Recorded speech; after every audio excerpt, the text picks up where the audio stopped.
So here's a simple summary of what the Bible basically says about divorce. First of all, divorce is a certificate of remarriage, which means if your divorce is legit, then you are allowed to remarry. Secondly, Jesus said to only get a divorce in cases of infidelity, which is where one spouse cheats on another, but even then, it's best to actually forgive them and stay with them if you can.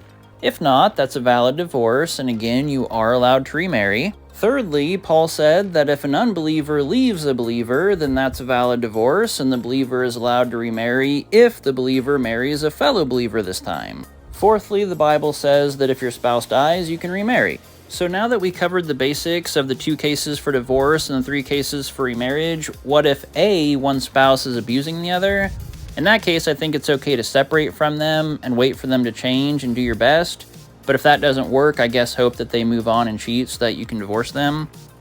Or B, what if you and your spouse are both remarried, but your former spouses are also remarried and no longer in your life?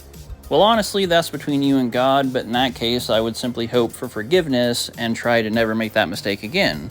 At any rate, marriage, divorce, and remarriage are serious and meaningful, so make sure you do your own study and prayer on this topic.